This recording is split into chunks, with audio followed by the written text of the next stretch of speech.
So this is going to be a special tutorial because I guess I'm going to show you how to make a column from a plane, which is a weird thing to do, but we're going to do vector displacement, make it a nice Nodevember video tied up in a nice bow tie, and call it a day, I guess. So, long story short, first thing I want to mention is this tutorial, I'm doing it with no hands. Every mouse movement, like this one, I'm doing it with my brain, right? I'm just like moving this mouse with my brain. By the way, if you're thinking to yourself, wow, weird way to start, I just want to mention I made a video today, yesterday, depends on when this comes out, saying that I no longer do retakes. So normally I'd fucking hit end recording and just kind of, restart. But, sometimes you have to commit to the shit. The poop that comes out of you is the poop that came out of you. You can't pretend like it isn't, right? That's some philosophy. Okay, so how do we make the column? First of all, I'm going to start off with a plane. Of course, you'd want to start off with a cylinder or something like that, but I feel like this is a nice creative challenge. So we're going to somehow turn this plane into a cylinder and then do some deformation until it's a column. We'll figure it out. I mean, I've already done it, but I kind of forget the process.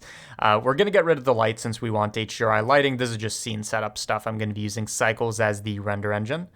Make sure we have experimental enabled just so we can have a arbitrary amount of geometry on the fly, so we don't say like subdivision 7, 8, whatever. Film, make sure it's transparent so we can not see the HDRI in the background. And then two more things.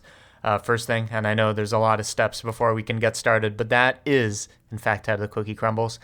Subdivision surface, this is just a modifier to give us more geometry. And again, at some point we'll add adaptive subdivisions. But for now, we're just going to keep it on 8 division simple. Again, we don't want that smoothing, that Catmull clock. I feel like I knew a professor like that in college. Keep it on simple. We're going to do all the deformation and vector displacement. Final thing, at least in this menu, is we're going to create a material. For the settings, make sure it's set to displacement only. This is just going to make sure that the vector displacement actually works, because otherwise we'd only have bump map. In other words, normal mapping type stuff, okay? Okay, cool. Shading workspace. Even more to set up, I know. Eventually I'll get over it and have the setup scene already ready, but I just want people who have no idea what's going on to be able to follow. I'm just loading in an HDRI I got from HDRI Haven, which is a place to get free HDRIs. If you haven't heard of it, it's like another website that has Haven as the second word. People in the know are in the know. Long story short, we now have our scene set up. So let's save this thing. Let's call it something creative, something like I have a Patreon. Because, of course, the finished blend file, even a refined version, is going to be available there if you don't want to follow every single step, or if you just want the completed product to analyze, whatever. We should also give this a equally appropriate material name. There we go. And now the question is, now that we're all set up, what is the game plan for turning this into a Greek or Roman? It's not like one of those civilizations lived in dirt hills, right? I think they both had columns, but I think when we think columns, we think of Greece, or is it Rome? I don't know. I have no idea, to be honest. Either way, what's the game plan of turning this flat, two-dimensional, in some sense, object into a three-dimensional solid one? Well, we already discussed that, this thing is supposed to look like a cylinder. So the first step should be some kind of vector displacement to turn this into a cylinder, which there is a nice parameterization. In other words, a nice formula for. Math majors will know what parameterization means. The way we do vector displacement is always using generated or UV coordinates, since these are the only two coordinate systems that actually deform with the displacement. Everything else doesn't. So somehow we want to have the convenience of object coordinates. In other words, saying, okay, we know the origin is in the middle, or the vector 0, 0, 0 is in the middle of the plane. All those niceties, we want those, but somehow using generated coordinates that move with it, because object don't, okay? So to do that, what we're going to do is use generated coordinates. We're going to vector math. We're going to use addition and subtract. And you can see as we subtract more and more and more, we're getting this shifting. We're going to subtract the minus 0.555, this thing. We're going to subtract that, or add that vector, I guess, so that the origin, which was in the corner of this bounding box, is moved to the middle. And then finally, you're going to notice there's a difference between object coordinates and these. These are a bit fainter. That's just because we need to do some final scaling, so it's twice as strong. In other words, going from 0 to 1 in every direction. Before, it was going from 0 to 0.5. Okay? This is our coordinate system. Again, it has the niceties of object coordinates, but with the stickiness, the nice gooiness of generated coordinates. So I'm going to make 2 copies of these, and just to set up our vector displacement, we're going to do vector math, set this to subtract, and connect this. so that when we actually have this in our displacement, what's going to happen? Exactly nothing. Why? Because we took coordinates and subtracted those same coordinates away. In other words, our displacement, our change, our deformation is exactly 0. Again, important point, displacement is a change, it's not the final position. If I got rid of this, it's going to like scale up, right? So that's why we subtract this away. Just to remember this, I always like to add a bit of color right here. And this is just so we remember all the vector displacement steps that we're going to do here. We're just going to kind of chain stuff together. Make sure that the last thing connects to the subtraction over here, that we then subtract away the original position coordinates. Because again, it's a deformation. We need to get rid of the original coordinates that were there. Okay? How do we turn this into a cylinder? Well, there is a nice parameterization, and here's how it works. So first of all, I'm going to separate by x, y, z. And you can see that x-axis, and I guess all of them, but x-axis is going to go from -1 to 0 to 1, because again, we have negative x values. First thing I'm going to do is just kind of make this a bit nicer. So let's go from -1 to 1 to 0 to 1. So our output interval is 0 to 1. In other words, now we've mapped this from -1 to 0 to 1 to 0. That's where it's going to start. And then, dude, that sweet green rips through you. I'm trying to do some vegetarian stuff, by the way. I'm not a meat eater anymore, which is kind of strange. I really want to eat some Chipotle right now. Either way, we start at 0 and we progress to 1 on the x-axis. What we want to do is somehow turn this into a cylinder. And when you think about it, a cylinder is just like a circle. And then you stack another circle on top of that and another one on top of that going vertically or in whatever direction. So in other words, a cylinder is just a stack of circles. So somehow we want to turn a plane, which is a stack of lines, right? So a bunch of lines vertically going horizontally, right? Turn that into circles that go vertically on the z-axis, okay? So that's the idea of our parameterization. To do this, we just use sines and cosines. So since those are the exact equations that give us like the unit circle and stuff like that. So the hard work's kind of done for us. Imagine if we'd had to do like an infinite series or stuff like that. No, all we need is a cosine and a sine function. Again, I'm using the x values, so going from left to right, as you can see. These are what we're going to map to sines and cosines, so you can think of like each strip is going to make like a custom circle. So this one we want to be sine. We're going to connect this to x and y. And then for the z-axis, which again is this vertical one, let's actually show those. The z-axis, which is the vertical one, we want to stack those circles. In other words, we have x-axis being used to make those circles, and it's all going to make sense in a second once we actually apply this. But we now have the y-axis that's doing nothing, and we can say those y-axis coordinates that aren't being used can be mapped to z. And let's see if this works. I haven't done this in a bit. Okay, that seems to work. So what we have right now is a little section of a cylinder. Again, what's happening here is we're using our x-axis to give us sines and cosines, so it's wrapping around in a nice circle. In other words, and a nice way to think about it, maybe I wasn't explaining it perfectly. A nice way to think about it, if I can connect this, is as we go along the x-axis, it's going to be using those coordinates to transform into a circle, and then as we go up those strips, they're going to make circles that are stacked on top of each other. Point is, y goes to z, and x goes to x and y using some trigonometry, is the idea. To make this a full circle, notice that, again, all of this is dependent on our angle, again, the x-axis. So this is the angle we're feeding into sine and cosine. If we want more of a wrapping, we need more angles, because right now it only has a few angles in some sense, right? So the bigger we make this, the more wrapping we have. And it turns out that since this uses radians, and there's 2 pi radians in a circle, the same way that there are 360 degrees in a circle, fun fact, if we do 2 pi radians, so again, don't worry about what it means, but if you do this, it's going to give us exactly 1 rotation. If we go further, it's going to like overwrap, and we don't want that, okay? So we've turned our plane into a cylinder that is exactly connecting beginning to end. And a good way to visualize this, since it's always good to visualize these things, is I'm just going to add another node for scaling. So this isn't going to affect anything. It's just going to say what magnitude or strength is our vector displacement going to take place in. So as we increase this, you can see what's happening is it's perfectly taking those edges and connecting them when it's set to 1. So you can see the edge on the left and right is being used to connect. And this is a similar wow, this is a similar process to how you'd make like a Mobius strip or a sphere or any other kind of thing you could parameterize from a plane, a section of R2, if you will. Okay, so let's take this, Control G to make it a group node. So we have our initial coordinates, and this is going to be our cylinder. And this is kind of like the main takeaway from this tutorial. It's kind of a new idea, but there's surprises throughout, so don't quit here. The next thing we want to do is start like now that, whoops, we don't want math, we want vector math. Now that we have a cylinder from our plane, kind of the rest of this is going to reshape and give this like rivets, and I'm sure there's names for it. Either way, making it look more like a column. So the first thing I'm thinking is, yes, it's a cylinder, but it's a bit too dummy-ass thick, right? Kim Kardashian would be proud, but something tells me Kim Kardashian probably doesn't know how to use Blender, but maybe I'm wrong. So to scale this, what we're going to do is we're going to use multiply. We're going to multiply by 1, 1, 1, so nothing changes. And then to have this be the same height, but just kind of be narrower, so kind of like a smaller circle here, what we can do is just scale these x and y coordinates, so keeping z constant, the same height, but x and y we change, just so we have nice procedural control over this. So we have a nice parameter. I'm just going to make a little combine x, y, z situation. So again, z is set to 1, and now we have one slider that feeds into x and y and gives us like the thickness of our column. So we can change this on the fly whenever we want. So for now, let's say that something like 0.2 is going to be okay. Okay, next step. You know that columns have those kind of, kind of like the shoes or the mittens, I don't know. They have a base. That's the word for it. They have a base. For the column, they also have a base kind of thing at the top, so it's kind of holding up the ceiling. We want to add those. So it shouldn't be like a perfect cylinder, but the radius, in other words, like the radius that defines this circle should be changing as we go up and down this thing, right?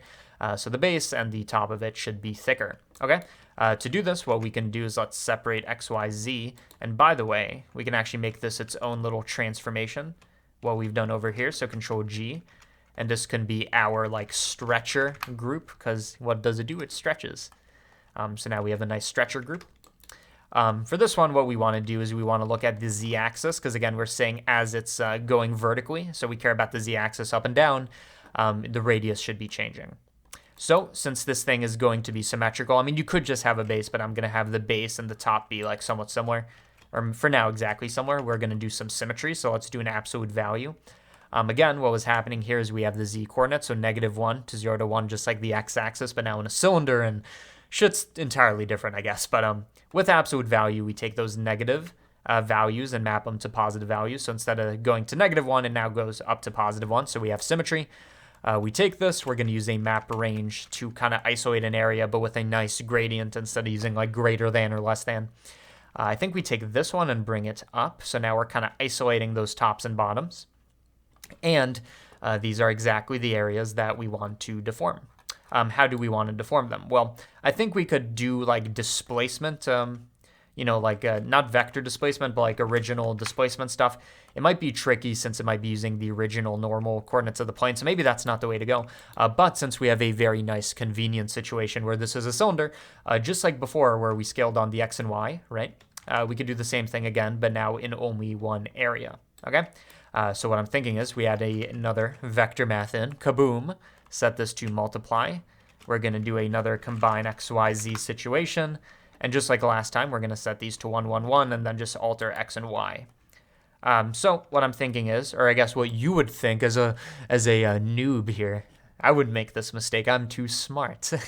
If you take this and plug it into x and y, what is going to happen is it almost gives us the correct deformation, right? Like it's affecting, it's affecting the middle different from the top and bottom.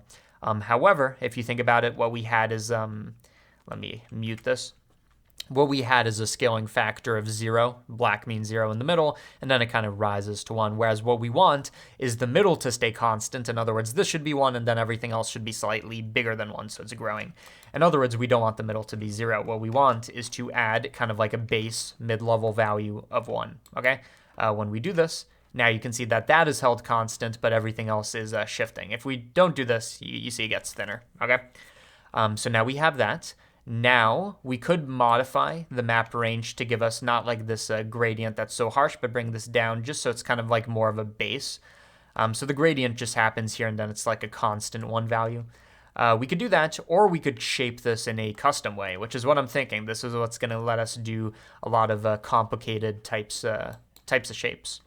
The trick for this is what we're going to do is we're going to use RGB curves, and this is just going to let us shape this in a custom way. For now, let's set both of these to the bottom. So in other words, nothing is going to be affected. We have a gradient again.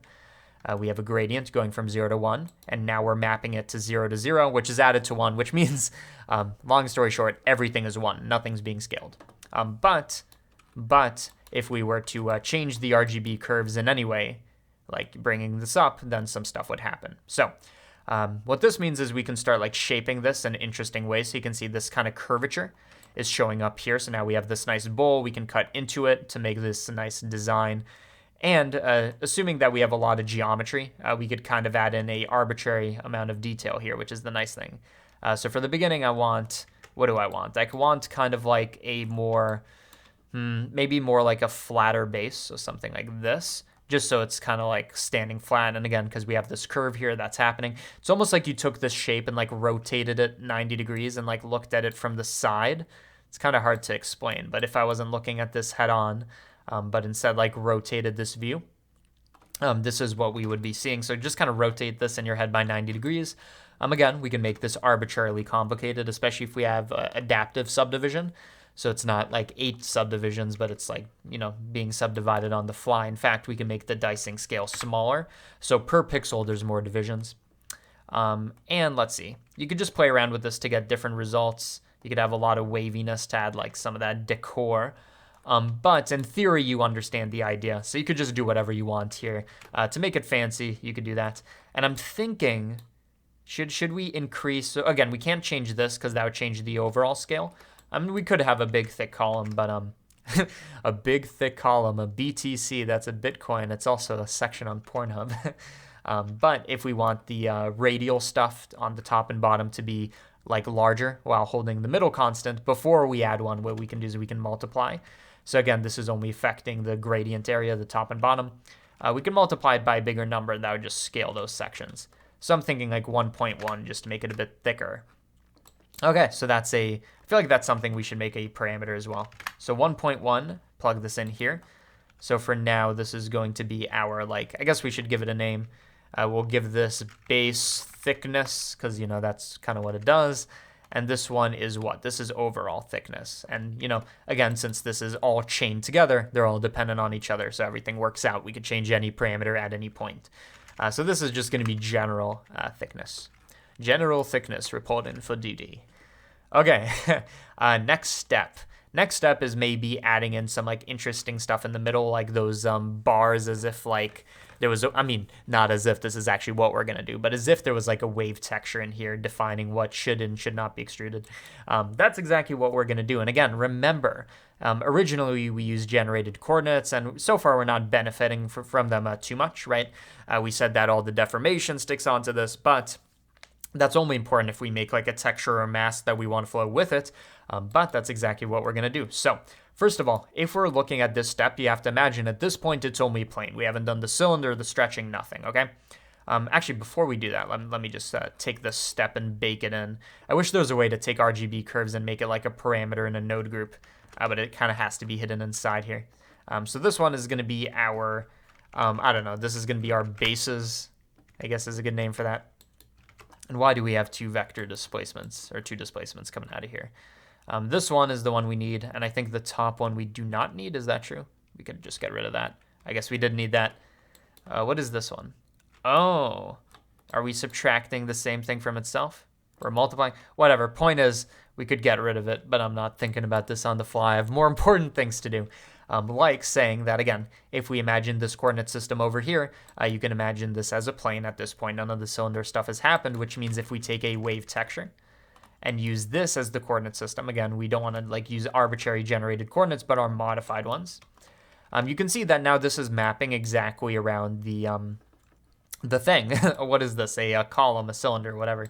Again, this is working because this is what's happening. We just have a wave texture on our plane, but it moves with the deformation is the point. So now we've kind of created a nice mask that is exactly facing the right direction. Otherwise, it might be a bit difficult to make something like this. You could do it mathematically with polar coordinates and stuff like that. But since the polar coordinates are kind of baked into this transformation, you know, why not benefit? Okay. So I'm going to take this, I'm going to make more defined, like greater than, less than masks, so it's a bit thicker. We can control the number of lines procedurally, so let's keep this at 2. And I'm thinking that we want this, but only in the center of the base, not the top and the bottom. So what we could do is we could either like reuse a mask from before, because we have isolated those areas, or we could just like do it again from this new step. And there's nothing wrong with doing it that way. I mean, I guess there is, because you're using extra nodes and it takes a little longer to compute, but not in a way that like matters. It's inconsequential is a way to put that. Let me drink some water. Okay, where were we? We were in isolating the top and bottom. I'm having fun with this tutorial. I like this no repeat takes over and over again.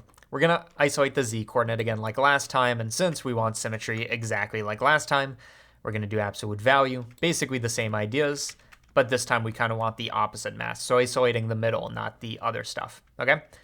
To do this, we are going to, is it like increase this and then invert it, or is it not that?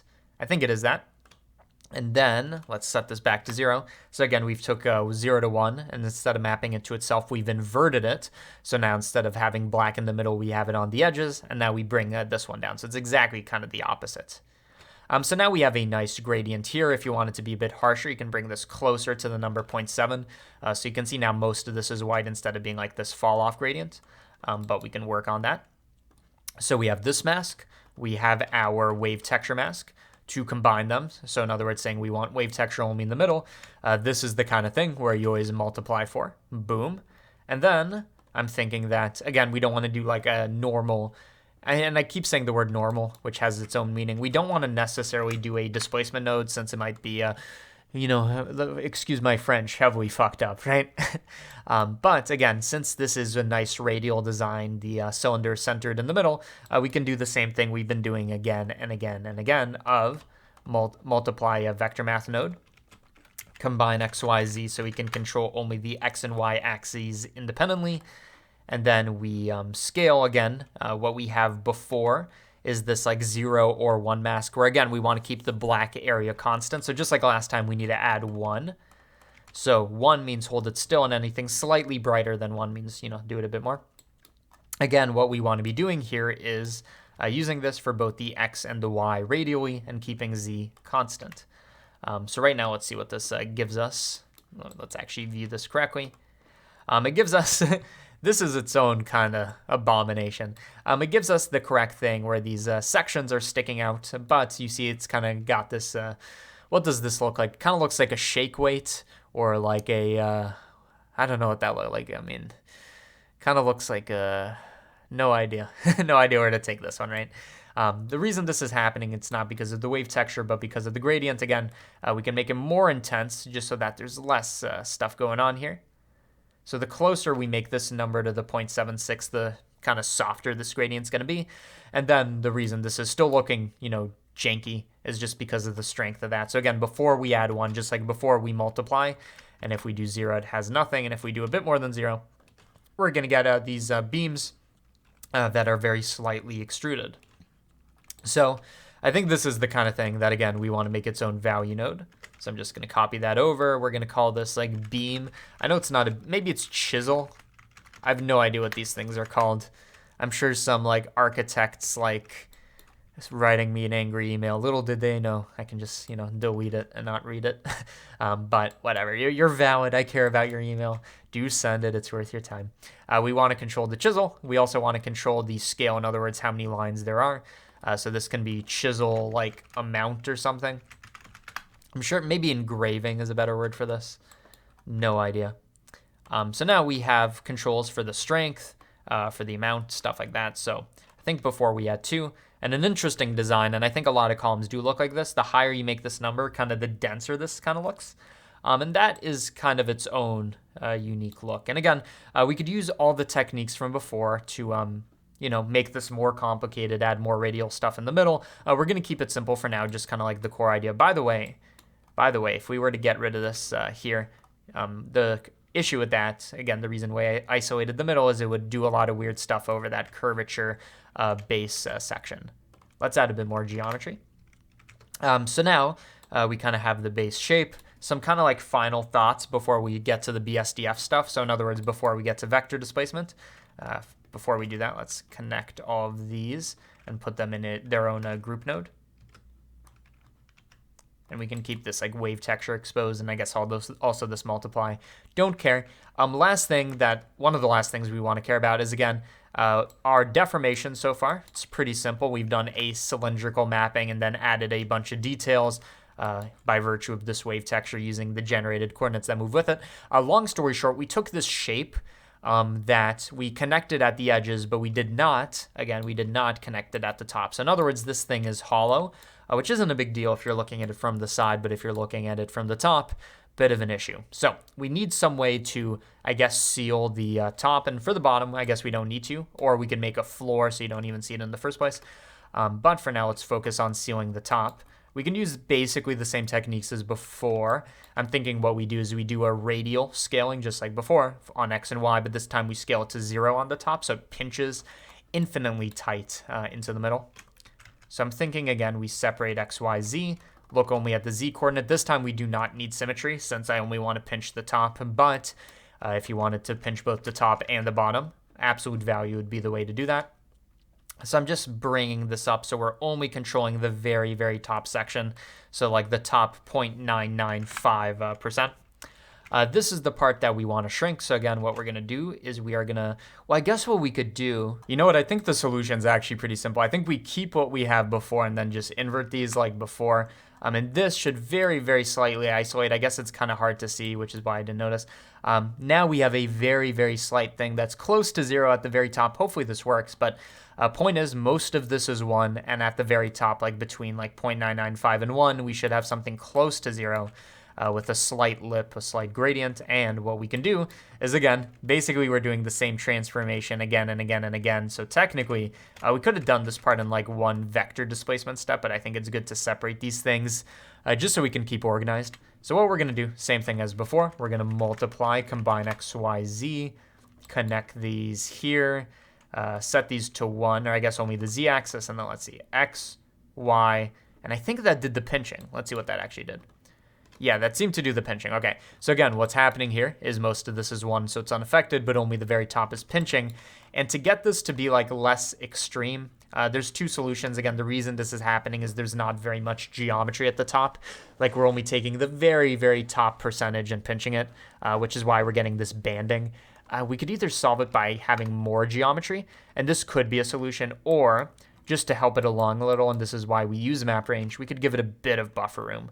So just a little lower should make it smoother. And the more buffer room we give it, the smoother it should be, especially with the addition of extra geometry.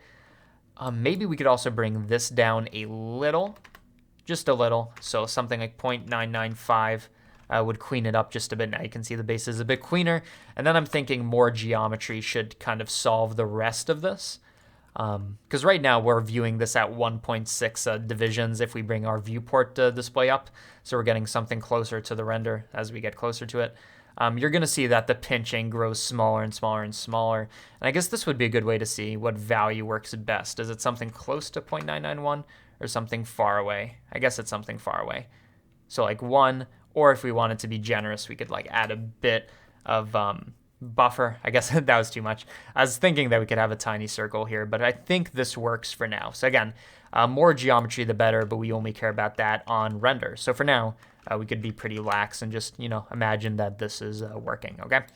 Okay, so now we've sealed off the bottom of the cylinder. I'm thinking the last thing we want to control without getting crazy is maybe the base. These 2 bases should not be identical to each other. Like maybe one should be slightly bigger than the other, just so it's not like, the exact same thing over and over again.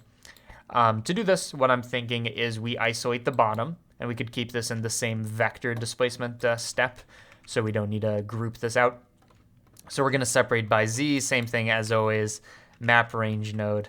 This is the the tutorial of the map range node, I guess.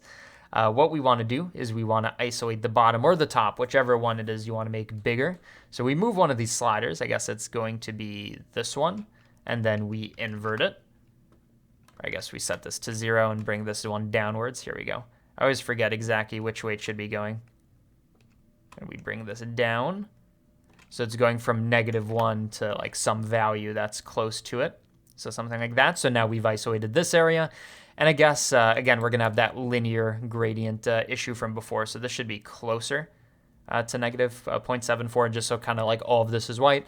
Again, I am getting tired of saying this. We multiply it by the combined x, y, z. I'm having such a bad time. Set this to 1, x, y. It's going to almost work, although, again, it's going to pinch in the middle since we want the base level. Or in other words, the mid-level. This is what it is to be 1. We add by 1. Boom. Okay? Dummy thick. To control, again, the bottom, we should add multiplication before the addition. And if we set this to 1, or is it to 0? Yeah, when we set it when we set it to 0, nothing happens. We can make it a bit thicker, something like 0.25, just so it's like 25% bigger or 125% bigger. The way you want to, whatever way you want to think about it, just so it's slightly bigger than the other one. And I think this is a pretty good start. By the way, did we not? Oh no, it is set to 1. It's just not perfectly connecting because of this top geometry issue. Again, you could clean it up with map range or extra geometry, especially when we set it higher. Yeah, that now it's looking very good. I think this is kind of like the fundamentals for the vector displacement step. So now let's move on to BSDF nonsense. So again, now that we are done with this, let's highlight all this section, and I guess we should Shift R right there. That's called a reroute. We're going to take all this, Control G to make it another step. I don't even want to name it. We're getting lazy. For the rest of this, let's just kind of keep it simple. We're going to use our BSDF to give us all the surface detail stuff. What we want to do, just keep it simple. We're going to use noise texture, no ambient occlusion or anything fancy. And again, whenever you use a noise after vector displacement, you're going to see that there's all this like seam stuff and like stretching at the top, of course.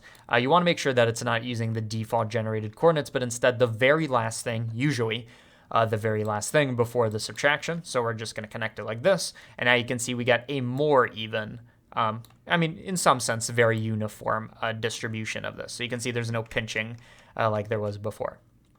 So what I'm thinking is we take this, the factor, and use it as the base color, just to add a bit of variation. To make it a bit more contrasty, we could do a color ramp. Whoops. We could do a color ramp, just so the black is a bit closer, the threshold. So now we can see it's a bit dirtier. To add a bit of to add a bit of detail, you increase the detail. You increase the roughness. This is just to make the noise a bit different, just so it looks more like weathered. And I'm thinking we could make this a bit smaller so there's not as fine noise, something like this. Okay, so this is a good start. Other things we could do is change like the color of the base column. Maybe it should be kind of like marbly, maybe very, very slightly blue and darker. So something like that. We want it to be very rough since it's kind of like this old thing. It's this old thing that isn't very shiny. Let me make it a bit brighter and less saturated. There we go. So now it's kind of looking like an old stone relic. And then just to kind of cement this whole thing, what makes it look good is all this like noise, dirt stuff. It would be cool if we also did some normal mapping. In other words, bump mapping in the exact same area. So again, we're using the same noise to do both color and what? and normal. And this is a common technique because you want the bumpiness to correspond with where the color is. They shouldn't be independent of each other. Take this, connect it to normal, and I can see it has all this like bumpiness and it looks nice and weathered and stuff like that. I think it really does look like a stone relic. We could kind of ease on the dirt a little if we bring this down. Just so it's not like as in your face, and also the normal mapping shouldn't have like full strength. But I'm thinking this is a pretty good start. You could always add more detail again, since this is procedural. Go back to the bases. This is the one with the RGB curves. And at any point, we can kind of control the shape or distribution of this to get different kinds of columns. You could get really fancy with all like ribbons going up and down and stuff like that. Trying to add in a bunch of detail. Let's undo that so it's looking like it was before. Also, I'm seeing that the base, which one's the one that controls the base? This one. It's a little too dummy thick. Again, 0 gives us the same one. Let's just go up by 10% instead of like 25%. I think this is a good place to stop. Again, I just want to remind you, all the stretching and stuff goes, maybe not away, but it goes down as you add in more geometry. So you can see like before, we have this a lot of blah, blah, blah, a lot of pinching. As we go down, this kind of resolves itself. You can see it's kind of going away to the edges. I just want to be very, very clear about that, because I'm not like, oh, this is a problem, we'll tuck it under the rug and not talk about it. It really is something you can solve. What do we want for our final thing? Do we want a lot, or do we want only a couple waves? Did we even make a controller for that? Yes, scale. What am I looking for? I'm looking for chisel amount. There we go. Do we want only a few, or do we want a lot? I'm thinking a few looks better than a lot. A lot kind of looks intense. We'll keep it at 3. And again, you can change all these things over and over and over again. So what I'm going to do is I'm going to clean this up into a nice little node group that you can control on the fly. It's going to be available on Patreon. And whoa. Did I just mention Patreon? Speaking of Patreon, you can get this one file and all other Nodevember files that I've made so far and in the future, just for the set price a month, so you're getting them all at once. On top of all other blend files for the CG Matter channel, stuff like that, exclusive tutorials that I do not post on either channel. Those are for patrons only, although admittedly I am kind of chilling on those for now, since I am making a Nodevember tutorial every day. You know, it's a lot of work. I'll go back to, usually I make like tutorial series and stuff over there. Also Discord access, behind the scenes, stuff like that. Point is, I want to say thank you to all the new patrons who have jumped on board recently. We went from like 500 to 550, which is a good incentive to keep these Nodevember tutorials going, because they are not financially viable, let me tell you. But I feel like a lot of learning does take place here. I mean, look at all this. We took a plane and somehow deformed it into a cylinder. It's a crazy world, or into a column, really. Either way, I want to say thank you to everybody. I want to say thank you to everybody who's watching this tutorial. I hope you enjoyed. I hope you learned something. And I hope this like no retake thing that I talked about isn't too big of a deal. Or in other words, doesn't like degrade the quality too much. I think it in fact makes it better. And to end the tutorial with that aroma, every time you hear a fart, it's not me farting, it's just the, I swear to God, I mean, you probably don't believe me, but I have this like room air freshener thing. But yeah, there you go. That's it. See ya.